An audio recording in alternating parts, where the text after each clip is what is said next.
우리는 과거로 돌아가 그때 발생된 일들을 바꾸는 생각을 한 번쯤 해본 적이 있습니다. 그리고 그런 일들의 대부분은 자의와 타의에 의해 나쁜 결과를 발생시킨 것들입니다. 영화 백투더퓨처에서는 들로리안을 개조한 타임머신을 타고 과거로 돌아간 주인공 마티가 자신의 가정사에 개입되어 미래 부모의 사회적 위치와 경제적 상황이 바뀌게 됩니다. 타임슬립은 어떤 사람 또는 어떤 집단이 알 수 없는 이유로 시간을 거슬러 과거 또는 미래에 떨어지는 일을 말합니다. 이것은 우연적이고 특정 장소에서만 나타나는 초현상이라는 점에서 의도적으로 시간을 거스르는 백투더퓨처 영화처럼 타임머신을 이용한 시간여행과 구분됩니다. 공식적인 타임슬립의 개념은 19세기 소설가 마크 트웨인의 아서왕 궁정의 코네티컷 양키가 시초입니다. 이 현상은 감동적이고 드라마틱한 상황을 연출할 수 있어 창작물에 자주 써먹는 소재로 실제 일어난 타임슬립에서 영감을 받아 소설과 영화, 게임에 자주 등장합니다. 타임슬립에 대한 대표적인 고전 영화로는 리처드 매드슨의 소설을 원작으로 1980년도에 개봉된 썸웨어 인 타임이 있습니다. 이 영화는 한국에서 신비의 여인 또는 사랑의 은하수라는 제목으로 TV에서 방영되었습니다. 1980년 대학을 갓 졸업한 극작가 지망생 리차드 콜리어는 대학 공연 때 쓴 각본이 큰 호평을 받고 브로드웨이 연극 무대에서 관심을 받게 됩니다. 동기들에게 축하를 받으면서 작은 파티를 열고 있는 와중에 생전 처음 보는 노부인이 다가와 반갑게 그의 손을 잡습니다. 노부인은 작은 회중시계를 주면서 나에게 돌아와 달라고 하며 사라집니다. 그 후 8년이 지났고 리차드는 노부인을 잊고 바쁘게 일하던 중이었습니다. 글도 잘 안 써지고 사귀던 애인과도 헤어진 후에 심란한 마음을 달래려고 호련히 여행을 떠나 한 호텔에 묵게 됩니다. 리처드는 그 호텔에 걸려있는 어느 젊은 여인의 흑백 사진을 보고 운명적으로 반해버리는데 사진 속의 그 여인은 바로 8년 전에 자신에게 회중시계를 줬던 노부인의 젊은 시절 초상화였습니다. 리처드는 뒤늦게 그녀의 집으로 찾아가지만 이미 8년 전에 세상을 떠났습니다. 리차드는 한 교수가 시간여행에 대해 쓴 책을 보고 그 교수를 만났고 최면을 통해 과거로 가게 되는데 다만 과거에 가서 절대로 현대를 연상하게 하는 물건을 갖고 있거나 보게 되면 최면이 깨지고 다시는 시간을 거슬러 가지 못한다고 주의를 받습니다. 리처드는 노부인의 젊은 시절인 1912년으로 가는데 성공합니다. 그리고 연극 배우를 하고 있던 앨리스 맥케나를 만나지만 앨리스의 후견인이자 매니저인 윌리엄 로빈스는 둘 사이를 방해하기 시작했습니다. 온갖 어려움 속에도 리처드와 앨리스는 사랑에 빠지게 되고 결국 윌리엄도 둘의 관계를 인정하게 되지만 리처드가 자신의 겉옷 안쪽 주머니 속에 1979년도에 발행된 1센트짜리 동전을 보면서 체면이 깨집니다. 사라지는 자신을 보며 절규하는 앨리스를 뒤로하고 리처드는 순식간에 현대로 돌아와 있었습니다. 리처드는 다시 체면에 들어가려고 시도했지만 교수가 말했던 대로 체면이 한번 깨진 후로 다시는 과거로 돌아가지 못했습니다. 결국 상사병을 앓게 된 리처드는 식음을 전폐한 채 서서히 죽어갑니다. 지인들이 찾아와 리처드의 잠겨진 문을 부수고 들어왔을 때 리처드의 의식은 저물어가고 있었고 너무 늦었다는 의사의 말과 웅성거리는 사람들의 소리를 들으면서 숨을 거둡니다. 그리고 저 세상에서는 1912년도의 모습 그대로인 앨리스가 미소 지으며 리처드를 기다리고 있고 리처드는 환하게 웃으면서 그녀의 손을 잡습니다. 조지를 만나러 과거로 간 로리. 영국 리버풀은 오래전부터 시간을 거슬러 올라가는 타임슬립이 발생되는 유명한 곳입니다. 그리고 영화와 비슷한 타임슬립이 이곳에서 발생했습니다. 2015년 미국 펜실베이니아 출신의 26세 여성 로리는 영국 리버풀 허이턴에 살고 있는 친구 헤라와 함께 지내기 위해 왔습니다. 두 여성은 비틀즈에 관한 인터넷 포럼을 통해 만났으며 둘 다 비틀즈의 열렬한 팬이었습니다. 다음 날부터 세라와 로리는 초기 비틀즈의 멤버였던 스튜어트 서트클리프의 무덤과 비틀즈와 그들의 노래에 관련된 모든 장소를 방문했습니다. 그날 밤 세라는 자신의 집에 머물게 된 로리가 초능력자라는 것을 깨닫게 됩니다. 로리는 세라의 집 거실에서 1950년대 또는 그 이전 시대의 옷을 입은 부부와 어린 딸로 구성된 한 가족이 커다란 빈티지 스타일의 라디오 주위에 옹기종기 모여있는 모습을 보았으며 라디오에서는 다음과 같은 침울한 목소리가 들리고 있었습니다. 결과적으로 이 나라는 독일과 전쟁 중입니다. 이것은 1939년 9월 1일 영국의 41대 총리였던 네빌 체인벌린이 영국과 독일이 전쟁을 시작했음을 알리는 역사적인 연설이었습니다. 로리는 전쟁이 언급되는 것을 듣고 부부가 손을 꼭 잡고 있는 것을 보았고 빨간 머리를 가진 작은 소녀가 아빠도 싸워야 해요? 라고 물었습니다. 그런 다음 장면이 현실로 바뀌었고 로리는 세라의 집 거실에 서 있는 자신을 발견했습니다. 세라는 다음날 자신의 집에 누가 살았는지 주변의 이웃 노인들에게 물어봤고 2차 대전이 시작된 1939년 당시 세라의 집에는 핸더슨 부부가 빨간 머리를 가진 딸과 같이 살았다는 것을 듣게 됩니다. 그리고 이 소녀는 1950년대에 폐렴으로 사망했습니다. 몇 주 후에 로리에게는 1년의 타임슬립이 발생했습니다. 어느 날 로리와 사라는 리버풀에 있는 차이나타운 근처의 클럽에 갔고 오전 2시 30분경에 클럽에서 함께 나왔지만 로리가 갑자기 세라의 눈앞에서 사라졌습니다. 로리는 19세기 성공회 성당 근처에 존재했던 거리인 나일 스트리트에 서 있는 자신을 발견했습니다. 로리는 길에서 전차가 지나가는 것을 보는 순간 자신이 비자발적으로 시간을 거슬러 올라갔다는 것을 알았습니다. 그때 한 경찰관이 전차 뒤에 탑승했다가 포장된 도로에 떨어지면서 사람들이 큰 소리와 비명을 질렀고 로리는 그 경찰관에게 무의식적으로 다가가 의식을 잃고 뒷머리에서 피를 많이 흘리는 경찰관을 도우려 했습니다. 달려오던 또 다른 젊은 경찰관은 구경꾼들에게 의사를 불러달라고 소리쳤고 그는 로리와 눈이 마주치면서 그녀가 입고 있던 가죽 재킷, 타탄 미니스커트, 보라색 레깅스와 부츠를 신기한 듯이 바라보았습니다. 그리고 갑자기 장면이 바뀌면서 로리는 현대적인 붉은 벽돌 건물들로 이루어진 구역인 레이디 치플 클로즈에 서 있었습니다. 로리는 1883년 3월 5일에 발생한 사고를 목격했던 것입니다. 그 다음날 로리는 세라가 낮에 일하는 동안 라널리그 거리에서 구경을 하던 중이었는데 코피가 심하게 났습니다. 한 경찰관이 미드랜드 퍼브 앞에 있던 그녀에게 닥타와 그녀의 코를 집어서 흐르는 피를 진정시켜 주었습니다. 이 경찰관은 로리가 어제 타임슬립했을 때 전차 사고 현장에서 만났던 빅토리아 시대의 젊은 경찰관이었습니다.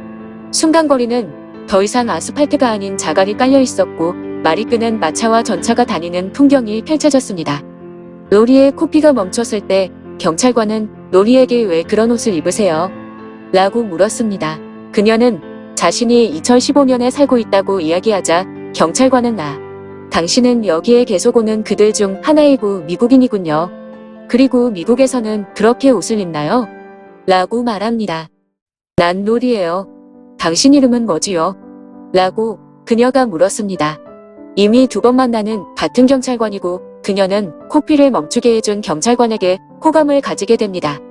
경찰관이 자신의 이름이 조지라고 대답하면서 로리는 다시 현대의 시간으로 돌아왔고 그녀는 가슴이 허전했습니다.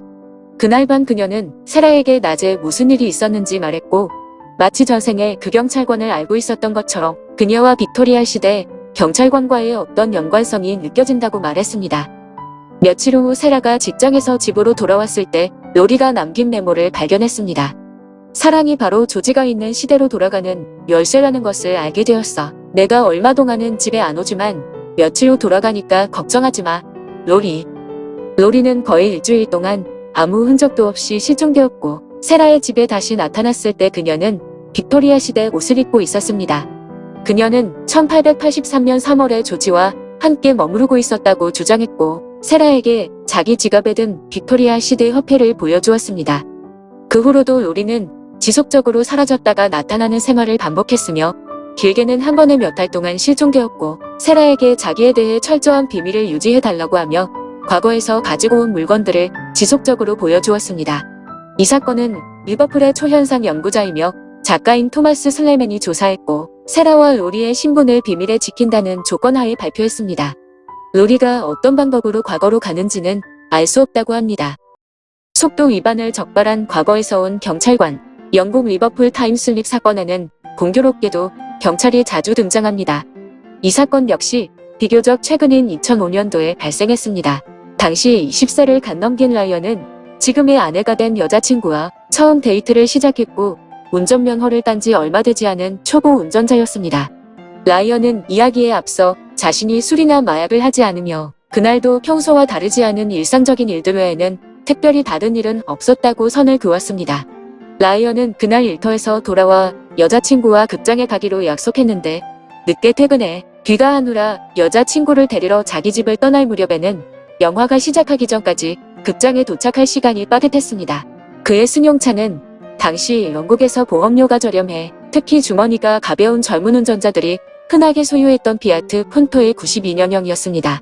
라이언은 이미 시간이 늦었기 때문에 약간의 과속을 하면서 여자친구가 살던 집으로 가는 마지막 구간의 직선도로가 나타나기 전에 커브를 빠르게 돌았습니다. 직선도로는 약 1.2km이며 한쪽에는 주택가가 늘어서 있고 반대쪽에는 목초지와 가로등이 있습니다. 놀랍게도 그날 저녁에는 도로에 차량 왕래가 없어서 라이언은 아주 좋아하며 더욱 빨리 운전을 했습니다. 찰나간에 카스테레오의 볼륨을 낮추고 다시 앞쪽을 보는데 갑자기 전방 도로 중간에 사람이 서 있었고 손을 들어 멈추라는 신호를 보냈습니다. 라이언은 가까이 다가가면서 그 사람이 경찰관이라는 걸 알아차리고 오 슛! 이라고 외마디 비명을 질렀습니다. 라이언은 갓길에 차를 세우고 창문을 열었고 경찰관이 다가와 차에서 내리라고 엄격한 목소리로 지시했습니다. 경찰관은 라이언의 목적지가 어딘지, 어디에서 출발했는지, 그리고 운전한 지 얼마나 되었는지 등의 일상적인 것을 질문했습니다. 라이언이 질문에 대답하자 경찰관은 과속을 했다는 것을 인정하느냐고 물었고 라이언은 경찰관에게 사과하며 여자친구와의 약속에 늦어서 그랬다고 솔직하게 이야기했습니다. 그리고 라이언은 속도 위반 티켓을 받을 것이라고 기대했습니다. 라이언이 보고 있는 가운데 경찰관은 주머니에서 작은 메모장과 아주 작은 연필을 꺼내서 빈 페이지를 발견할 때까지 많은 것들이 적혀있는 여러 페이지를 넘겼습니다. 경찰관은 빈 페이지의 메모장을 쳐다보며 라이언에게 차량 번호를 물어 기록한 후에 차량에 붙은 번호판을 확인하면서 왜 라이언의 차량 번호판이 노란색이냐고 물었습니다. 순간 라이언은 경찰관이 농담을 하고 있다고 생각했으나 자기가 차를 구입했을 때부터 노란색이었다고 대답했습니다. 그런 다음 경찰관은 차량 제조업체와 모델이 무엇인지 물었고 라이언이 피아트 푼토라고 대답하자 이런 차는 본 적도 들어본 적도 없다고 말하면서 이것을 자신의 메모장에 추가로 기록했습니다. 라이언은 뭔가 아주 이상하다는 것을 느꼈지만 경찰이란 존재감으로 인해 내색을 못하고 있다가 경찰관이 연필과 메모장을 자기 주머니에 넣는 순간 그의 유니폼을 자세히 보게 되었습니다. 경찰관이 입고 있던 유니폼은 라이언이 길거리에서 흔히 보고 있던 2005년대 영국 경찰이 입었던 유니폼이 절대 아니었으며 적어도 수십 년 전인 1950년대 또는 1960년대로 추정되었습니다.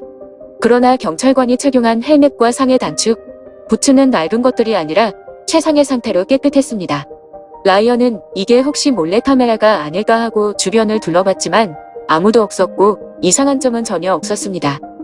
경찰관은 오늘 저녁은 특별히 봐주겠지만 경찰서에 돌아가서 보고서를 작성하고 자신을 비롯해 다른 경찰들이 라이언의 차량과 과속을 항상 주시할 것이라고 말했습니다. 그리고 그는 차량 번호판을 공인된 색상인 검정색으로 변경하지 않으면 다음에는 벌금을 부과할 것이라고 말했습니다. 경찰관은 라이언에게 과속하지 말고 조심해서 운전하라는 말과 함께 가던 길을 가라고 했고 라이언은 자기 차에 올라탄 후 안전벨트를 매고 백미러를 들여다보았습니다. 백미러 속의 경찰관은 계속 라이언의 차량을 뒤쪽에서 지켜보고 있었는데 라이언은 몇 초간 서행하면서 앞을 바라보다가 다시 백미러를 들여다보았고 이때 경찰은 찰나간에 갑자기 사라졌습니다. 라이언은 백미러를 통해 가로등이 환하게 비치는 뒤쪽의 도로를 분명하게 볼 수 있었지만 그 경찰관은 마치 투명해진 것처럼 더 이상 보이지 않았습니다. 라이언은 여자친구와 영화를 본 후에 집에 돌아와서 그날 밤 무슨 일이 있었는지 생각하기 시작했는데 뭔가 이상하다는 생각을 떨칠 수 없었습니다. 경찰로 분장한 사람이었을 거라고 추측을 했지만 그 경찰관이 입고 있던 유니폼은 분장용 소품 정도의 품질이 아니라 아주 정교했습니다. 그리고 그 경찰관은 차량 번호판을 검은색으로 바꾸려고 했는데 1973년 이후로 영국에서는 차량 번호판 색깔이 반사가 잘 되고 눈에 잘 띄는 노란색으로 변경되었습니다. 물론 1972년까지는 검은색이었습니다. 마지막으로 그 경찰관은 피아트 푼토라는 차량에 대해 들어본 적이 없는 게 확실했습니다. 그의 표정과 눈빛은 자신의 임무에 충실한 절도 있는 경찰관의 태도였고 농담을 할 얼굴이 아니었습니다. 먼저 언급했듯이 이 차는 2005년 당시 영국 전체에서는 매우 흔한 차였습니다. 현직 경찰뿐만 아니라 모든 사람들이 알고 있던 모델입니다. 라이언은 그 경찰관이 허공으로 사라지는 것으로 보아 과거에 죽은 임무에 충실한 경찰관 요령 또는 다른 시대에서 시간을 거슬러 온 것이라고 결론을 내렸습니다. 하지만 라이언은 경찰관 바로 옆에 계속 서 있었고 유령 같은 모습은 절대 아니었다고 증언했습니다.